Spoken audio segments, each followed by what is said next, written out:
নাটক কম করো প্রিয়।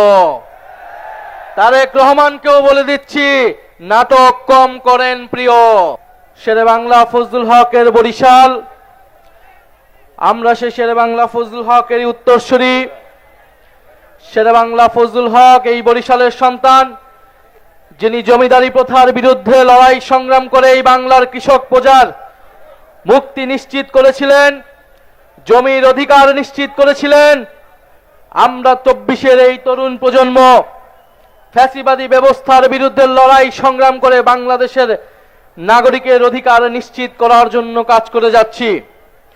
প্রিয় বরিশালবাসী, আজকে 11 দলের এই মহাসমাবেশ, আমরা অনেকগুলা বিভাগ ঘুরে ঘুরে আজকে বরিশালে জড়ো হয়েছি। সর্বশেষ আমাদের ঢাকায় মহাসমাবেশ অনুষ্ঠিত হবে। তারপরে প্রত্যেকটা জেলা, প্রত্যেকটা উপজেলায় আমাদের এই কর্মসূচি চলমান থাকবে। এবং এর মধ্যেও সরকার যদি গণভোটের রায়ের আলোকে জুলাই সনদ বাস্তবায়ন না করে, তাহলে গণ আন্দোলন এবং গণ অভ্যুত্থান পর্যন্ত যেতে আমরা বাধ্য হব। আমরা এখনো কোনো কঠোর কর্মসূচি দেই নাই, আমরা হরতাল অবরোধের মতো কর্মসূচি দেই নাই, কিন্তু যে কোনো সময় সেই ধরনের কর্মসূচি দেওয়ার জন্য আমাদের প্রস্তুতি রয়েছে। আমরা বাংলাদেশে এই মুহূর্তে এই ধরনের রাজনৈতিক কর্মসূচি দেওয়ার পক্ষে ছিলাম না, কিন্তু সরকার এবং প্রধানমন্ত্রী তারেক রহমান ক্রমশ পরিস্থিতিকে সেই দিকে ঠেলে নিয়ে যাচ্ছে। প্রধানমন্ত্রী অনেক ভালো ভালো কথা বলেন, প্রধানমন্ত্রীর মুখে মধু অন্তরে ছলনা।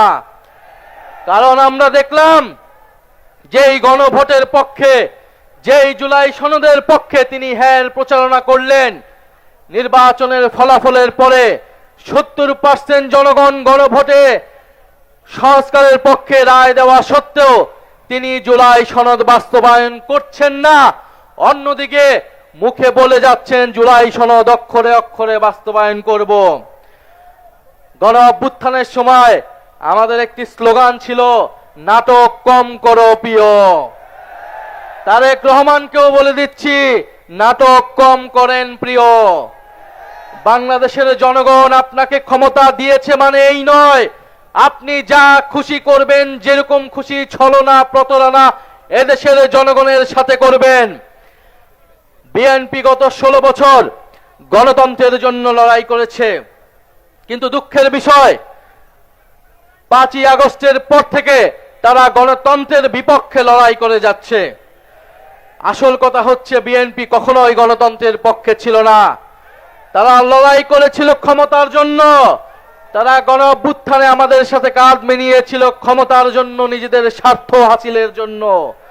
নির্বাচনের মাধ্যমে ক্ষমতা তাদের কুক্ষিগত হয়েছে। এখন তারা পরিবর্তনের কথা বলে না, এখন তারা সংস্কারের কথা বলে না, এখন তারা 31 দফার কথা বলে না, এখন তারা সংবিধান সংস্কার কমিশনের কথা বলে না, বরং এখন তারা বলছে তারা নাকি কোনোদিনই সংবিধান সংস্কারের কথা বলে নাই। অথচ তাদের 31 দফার প্রথম দফাটি হচ্ছে সংবিধান সংস্কার কমিশন গঠন করা হবে। অতএব সংবিধান সংশোধন কমিটির নামে যেই প্রহসন এই জাতির সাথে করা হচ্ছে, শেখ হাসিনা এই ধরনের প্রহসন করে আজকে তার পরিণতি হয়েছে সে দিল্লিতে আছে। বিএনপি সরকারকে আমরা বলে দিতে চাই, সংবিধান সংশোধনের নামে এই ধরনের প্রহসন বাংলাদেশের জনগণ মেনে নেবে না। সংবিধান সংস্কার করতে হবে। যদি আপনারা সংস্কারেও রাজি না হন, আমরা নতুন সংবিধানের দাবি উঠাবো, আমরা নতুন গণপরিষদ নির্বাচনের দাবি উঠাবো। ফলে ভুলে গেলে চলবে না, ঐক্যমত কমিশনে আপনারা ঐক্যমত হয়েছিলেন গণভোটের পক্ষে, সংবিধান সংস্কারের পক্ষে। প্রিয় বরিশালবাসী, আমরা জানি বরিশালে কর্মসংস্থান নাই, বরিশালের মানুষ ঢাকায় গিয়ে অনেক কষ্ট করে জীবন যাপন করে। বিএনপি সরকার তাদের ইস্তিহারে বলেছিল 18 মাসে তারা 1 কোটি কর্মসংস্থান নিশ্চিত করবে। 5 মাস হয়ে গিয়েছে, কয়টি কর্মসংস্থান নিশ্চিত হয়েছে? কয়টি চাকরি নিশ্চিত হয়েছে? হয়েছে চাঁদাবাজি নিশ্চিত হয়েছে কিনা? কার্ড হয়েছে কিনা ছাত্র দলের, যুব দলের? কর্মসংস্থান নিশ্চিত হয়েছে, সাধারণ জনগণের নয়। চাঁদাবাজদের, ছাত্র দলের, যুব দলের, শ্রমিক দলের, কৃষক দলের কর্মসংস্থান নিশ্চিত হয়েছে। সাধারণ মানুষের কোনো কর্মসংস্থান নিশ্চিত হয় নাই প্রিয় বন্ধুগণ। ফলে প্রিয় বরিশালবাসী, আমরা কর্মসংস্থানের জন্য, বিদ্যুতের জন্য, সীমান্তের সুরক্ষার জন্য, চাঁদাবাজি দুর্নীতি নির্মূলের জন্য, এই দেশের স্বাধীনতা সার্বভৌমত্ব নিশ্চিতের জন্য, সর্বোপরি গণতন্ত্র এবং বৈষম্যহীন বাংলাদেশের জন্য আমরা যারা 24-এর গণ অভ্যুত্থান ঘটিয়েছিলাম, গণবিপ্লব ঘটিয়েছিলাম, আমাদেরকে আবার ঐক্যবদ্ধ হতে হবে। আমাদের আবারও রাজপথে সংগ্রাম গড়ে তুলতে হবে। কারণ আমরা মনে করি এই জুলাই বিপ্লব যারা জীবন দিয়েছে, যারা শাহাদাত বরণ করেছে, তাদের আত্মত্যাগকে আমরা কোনোভাবেই বৃথা যেতে দেব না। আজকে 18 জুলাই, কত তারিখ আজকে? 18 জুলাই গণ অভ্যুত্থানের সেই ঐতিহাসিক দিন, যেদিন মীর মুগ্ধ ঢাকায় শাহাদাত বরণ করেছিলেন, শহীদ ফারহান ফাইয়াজ ঢাকায় শাহাদাত বরণ করেছিলেন।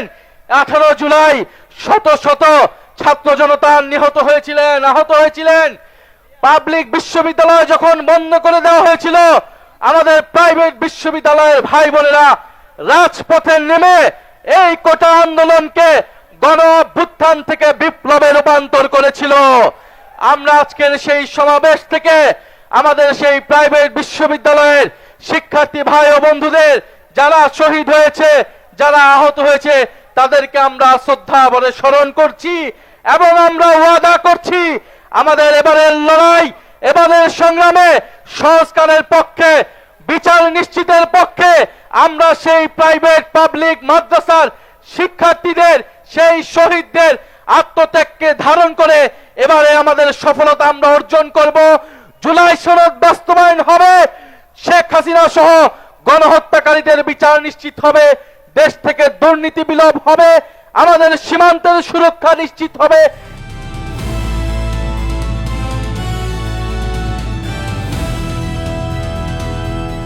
দিনাজপুর টিভি, মানুষের জীবনের কথা বলে।